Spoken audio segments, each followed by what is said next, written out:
Hey, this is Matt once again. Welcome back to another review. There's another paid request, this time for Brian. Thank you so much for that.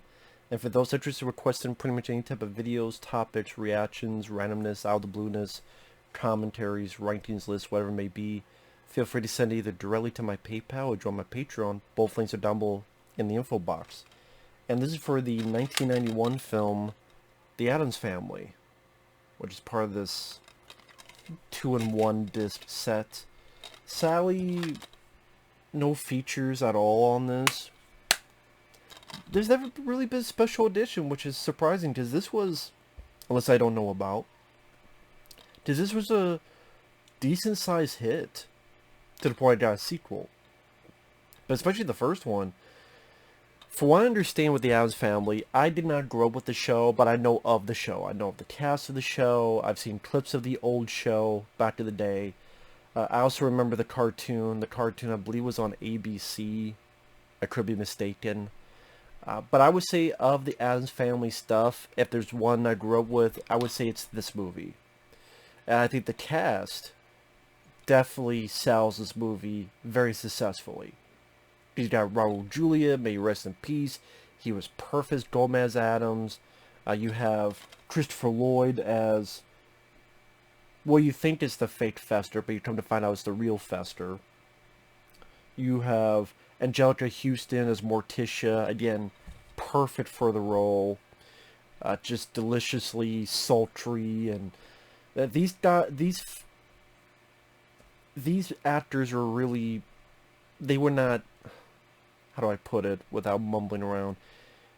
They were committed. Like, you could tell they didn't just take this for a paycheck. Christina Ricci as Wednesday, just her complete deadpan delivery of this dark humor. And it's funny, it's a film that, I don't know if you would say is meant for kids, because it's PG-13, and, you know, Gomez Morticia, especially Gomez, is pretty much horny all the time whenever French is being said. The cast really works well in the film, and it definitely has a Tim Burton Beetlejuice feel to it. Like, you could kind of say this is a spiritual sequel to Beetlejuice, which is not a bad thing because I love Beetlejuice. And because it captures that weird tone, almost like horror comedy, that humor where stuff that would never happen in real life, but that's part of the ghoulish humor of the Addams Family motif, so to speak. And it's directed by Barry Sonnenfeld. I believe this is the first film he did because he was known as a director of photography. And I guess during the making of the film, because at one point the studio wanted Tim Burton, which makes sense because Tim Burton, with the way his kind of goth, even in Batman, that sort of gothic look to it, that seems appropriate for Addams Family. But 1991, that's Batman Returns, what he was doing. So they got Barry Sonnenfeld. It's like, hey, let me get a chance at directing. Now, I've heard stories that there was a lot of issues in the making of the film, that it went a bit over budget, that Barry Sonnenfeld, because it's his first film, and, you know, for the studio, that he was fairly overwhelmed. So it didn't seem like it was the most fun experience. I think the first company that was going to release this was Orion Pictures, who, that was a company that released RoboCop, released Bill and Ted's Excellent Adventure. But by this time, they were going through some, even though they had some successful films, they were still going through a lot of financial troubles, and only a few years later they would be going bankrupt. That's why RoboCop 3 took like a year or two to get released after it was finished. And the ironic thing is that this film would have helped, it would not have saved them, but it would have helped them out of the financial hole they were in. They thought this was going to be a bomb. They thought this was going to be a flop, and they sold it to Paramount. And that's why Paramount Pictures is the logo that you see on this. And now that I see this, That's probably why there's no special edition, because Paramount, they don't do that. Paramount is one of the worst studios that, if you're waiting for a movie to get a special edition, if it's Paramount, hold your breath. I mean, I'm still surprised that they let Friday the 13th go to get a fucking Scream Factory Blu-ray set. And other times they've let Scream Factory and others do that. Like Body Parts got a Blu-ray with at least a couple features. So they got a little bit better, but still, for a good chunk of time, they were the worst company to do that. And it's one of those things where, like Steve T's Graveyard Shift, that got a Blu-ray finally with the help of Scream Factory. So I guess I at least appreciate Pair of Pricks, as I call them, to let some of the films go to get a decent amount of Blu-ray. Again, this one I'm surprised there hasn't been one. Again, maybe there is, and I don't know about it. Because like I said, people remember the film as a recognizable name, property. I mean, they're making animated films. I think there was even a sequel to an animated film that came out. I don't know if it was this year or the year before. I can't remember. But I know there's been at least 2 animated films. So it's definitely a property that seems viable enough for them to try to make 2 films that, I guess the first one made a little bit of money, thus they made the sequel. But anyway, like I said, Barry Sonnenfeld had issues with it. Trying to think what else. I did the over budget. Like I said, changed studios from Orion to Paramount. And then when Paramount released it, it was a surprise hit. It made a good chunk of money. I would have to think 1 or 2 weeks after this film came out, someone at Orion either got fired or there was a lot of fucking cursing going on. You fucking sold this movie? This fucking movie made money? This fucking movie did this? We could have made that fucking money and you fucking sold it? But you kept this and this movie that bombed? You piece of shit. And yeah, I could just imagine the turmoil that happened because of that. Oh, the other thing is script changes. Because originally, I guess they were going to go forward with the fact that this was overall an imposter of Fester. And apparently some of the cast and others said, hey, I think if it's found out it is an imposter of Fester, people will be annoyed. And I think they made the right call. Yeah, it kind of seems, I don't know if it's a cop-out, but the fact that at the very end you go, oh, it really is Fester. And the seemingly bogus story that this female Dot gave about finding him in nets in the Bermuda Triangle, it actually did happen. That actually was true. I mean, yeah, watch it again. It does feel a bit of a cop-out, but like I said, if in the back of my head, the fact that you find out it is the real Fester, it still feels like the right call. It does feel like the right call. Although I guess this is its own thing and would not have any connection with the TV show. Unless that Fester on the TV show was 20-some years and...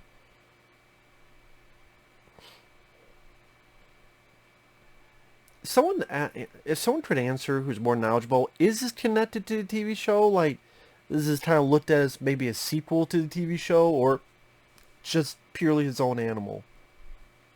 Again, someone who's much more knowledgeable in the TV show, you can let me know on that. And like I said, there was a sequel, Addams Family Values, and then there was a direct-to-video film that I forgot who the hell it was. But, you know, when most of the cast is not there, the cast is what makes this work. Like I said, Raul Julia, he was a great talent, gone way too soon. I think it was, what, Van Damme Street Fighter that was the last one. Just very talented guy, full of energy and verve as Gomez, with a smile on his face, on guard. I mean, he's just so committed and just full of energy and just like a smile planted on there when Fester comes back. And his brother comes back and he's hugging and he's like, And he's just full of smiles. Raul Julia, great underrated actor. He was great as the bad guy in the Clint Eastwood film The Rookie. His acting is enjoyable in Van Damme Street Fighter, I must admit, in that grandiose way. It is a fun performance, to be fair. I think that's actually one of the better parts of Street Fighter. But as for the film itself, it does go into that ghoulish humor of the Addams family. You know, the kids play these horrific games like Wednesday shooting an arrow into Pudsley's mouth with an apple in his mouth. Or she's got Pudsley connected to a electric chair. I want to play a game. It's called Is There a God? And Christina Ricci, like I said, her deadpan delivery sold that perfectly. And this really helped her career. I would say this film, she was in films before. She was in around this time, The Hard Way with Michael J. Fox and James Woods. She played the girl that James Woods was going out with, played her daughter. She was in other stuff too, but this film definitely propelled her to other movies, whether it be Sleepy Hollow or she was in Fear and Loathing in Las Vegas, among many other films. Cursed, which that's one of the worst films she's in, but it's not her fault. That has a whole history that deserves a feature-length documentary. And this deserves a documentary. I mean, Raul Julia sadly's passed on, but it'd be cool to hear from Anjelica Huston, an older Christina Ricci, the guy who played Pudsley. Well, like, what happened to him? Like, I wonder if the guy who played Pudsley, if he looks at this and goes, man, look how Christina Ricci, where he went, but the kid who played Pudsley didn't really go anywhere. Maybe I'm wrong. Maybe I'm wrong. Maybe he did. Barry Sonnenfeld. And funny enough, you don't hear about him anymore as a director.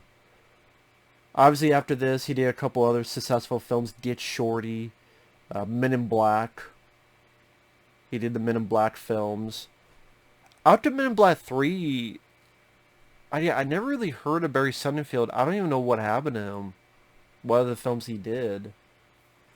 And, I don't know, maybe I'd try to look that up, because I'm curious now. What happened to Barry Sonnenfeld?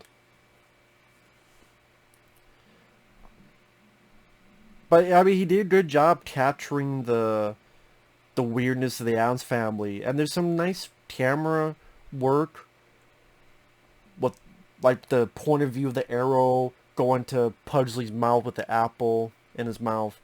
The bit where Gomez and Uncle Fester, they're doing this dance in the third act, and they're throwing knives at each other, catching them, and then throwing the knife up, and you see the knife come down, and a point of view of it going towards Uncle Fester's face and into his mouth.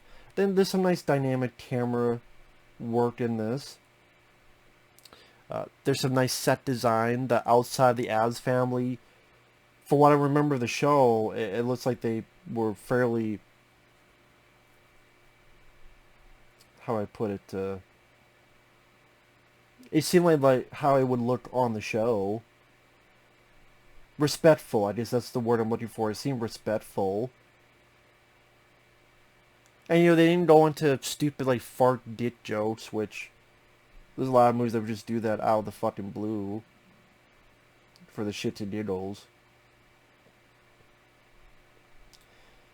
Okay, he did the Addams Family. He did do the sequel, didn't he? Yeah, he did. I forgot that he did the sequel. For Love or Money with Michael J. Fox. Get Shorty in 1995. Men in Black, which was his biggest hit, 1997. Wild Wild West hurt him a bit. Although Wild Wild West, I don't think it's as bad as people make it out to be. I could watch as a time waster, but I mean, for Will Smith films, I watch Wild Wild West over Gemini Man any day. They did Men in Black 2. He did RV with Robbie Williams. I forgot about that movie. And then for 6 years did nothing until Men in Black 3. And then for 4 years did nothing until 9 Lives. Jesus. Is that the Kevin Spacey? Yeah, he becomes his mind trapped inside his daughter's new cat. 9 Lives. Holy shit. Kevin Spacey, Jennifer Garner, Christopher Walken. And then, the fact it's fucking Kevin Spacey. Jesus.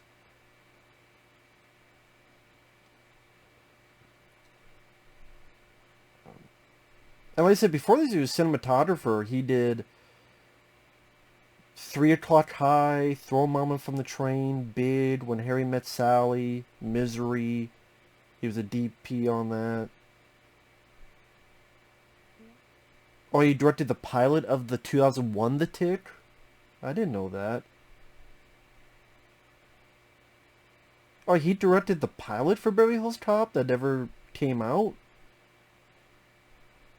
I didn't know he directed the pilot. Did he really direct the pilot? Huh. I never knew that. Unless this was Wikipedia, then I always right. A lot of times you take it with a grain of salt, but that's what it says here. They directed the pilot of Beverly Hills Cop that never got actually released. Because I'm trying to see what's he doing now. A series of unfortunate events. I guess there was a TV. Directed 10 episodes. Nominated Primetime Emmy for Outstanding Children's Program. 2017 to 2019.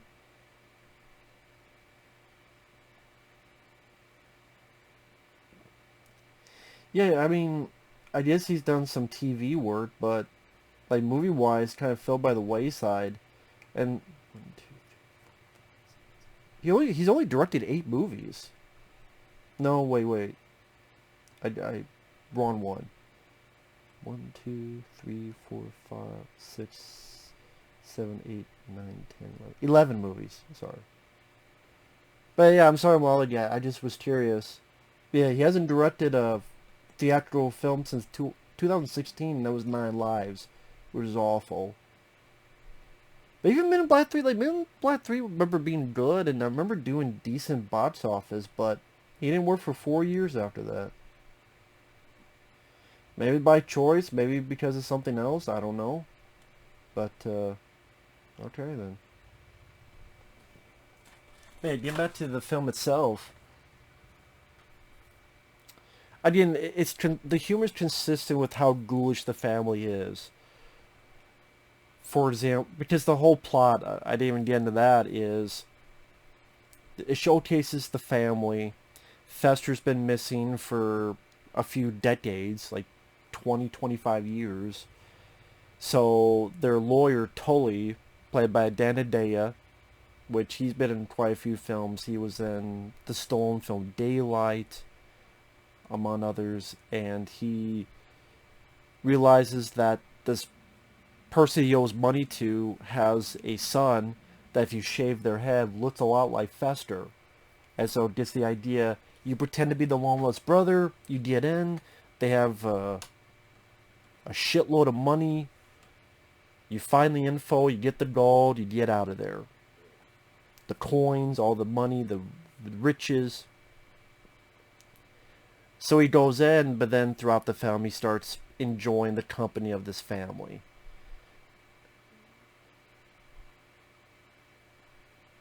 Like when you have Anjelica Huston looking through Fester's bag, and they're cyanide and Fester, as if we'd run out. Yeah, we got plenty of this. Or there's the bit where Fester starts helping the kids and helps the kids with the school play. And in the school play, the previous kids had this sweet musical, dance number type of thing like a school play would. And they're having a sword fight where they make it so an arm falls off and there's arterial spray, or someone gets cut and there's an arterial spray, and arterial spray goes all over the audience. Surprisingly, I mean, it's even within the film, it's supposed to be fake blood.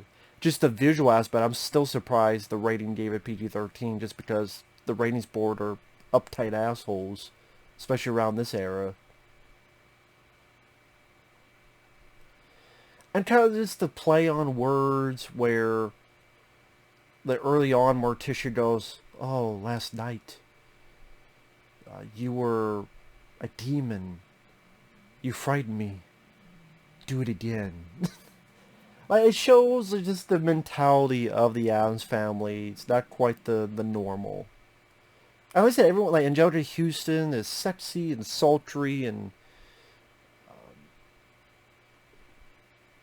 Ricci is deadpan. Delivery is perfect for this kind of film. Raul Julia is full of energy, not injury. What the fuck am I saying? Energy. Like, when he has doubts of Fester and who he is, he's like, he's an imposter, an impostori. He's a sham. He's committed to it.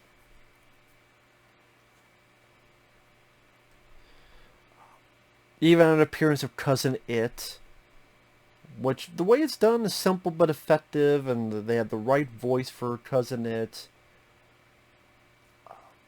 There's some fun lines of dialogue where later in the film the rest of the family gets kicked out and they're trying to make ends meet and they're trying to sell stuff, and this other girl, you tell she's a little girl, but she's a little bit of a bitch, going, if you buy my mini cookies,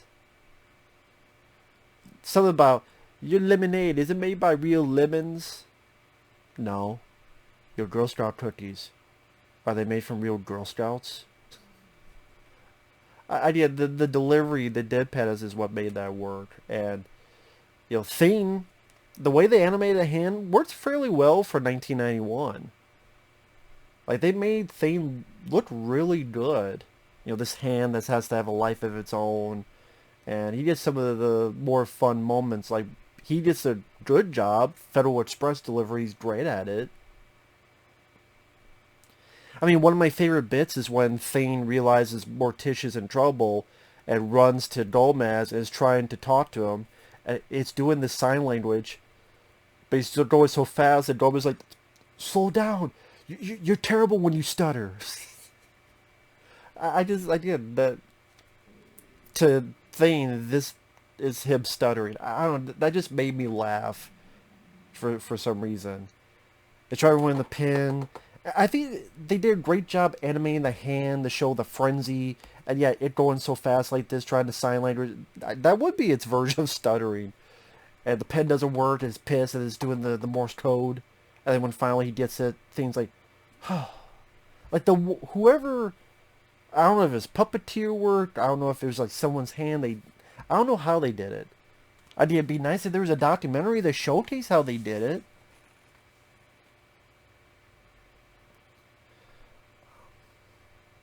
Fester gets his retribution.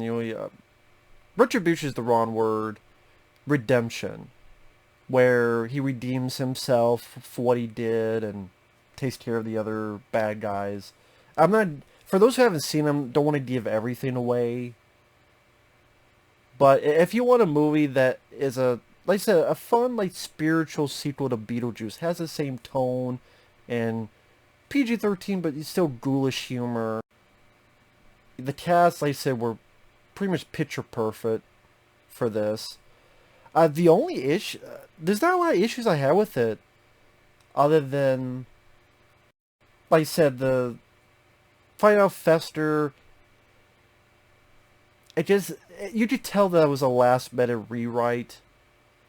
It's pretty much just sometime later, like some months later, and just them sitting around explaining it. Just explain to the audience, oh no, he really is Fester, and he really was the Bermuda Triangle. That does feel like last minute exposition drop. Just drop it here, that's it. If it was done a bit more witty or a bit more well written, well woven into this narrative. When you find out that there was rewrites, changes of the script, I don't know what else was changed. If there's other stuff changed, I would like to know about it, but... The only other thing is the end credits has a horrible fucking MC Hammer song. If you like the song, that's cool, but to me, I thought it was fucking horrible. They do what they want to say, do what they want to do, the Addams Family. That's kind of the one thing that dates the film is that awful MC Hammer song. Because I remember when you would rent the VHS, they would have the fucking music video, and I'm like, I think the score is much better. And who did the score was really good. Was it Danny Elfman? If not, it does feel like a Danny Elfman type of score.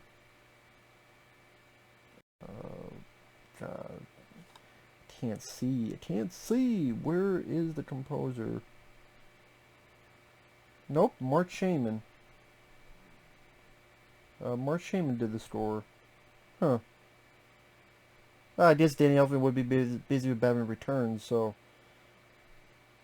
Yeah, Mark Shaman did a good job with the score. It fit the film, and I thought the score was much better than that fucking song. And I think it would have been better if the end credits was just more of the musical score.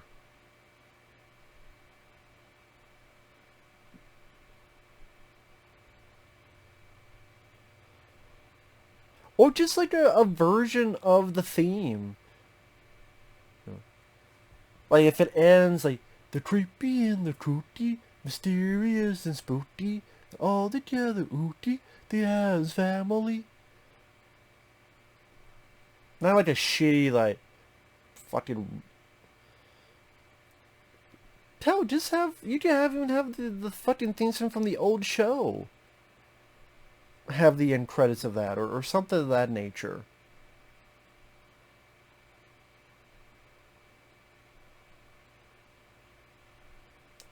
I actually think just using the old theme, granted it'd be very short, but do that.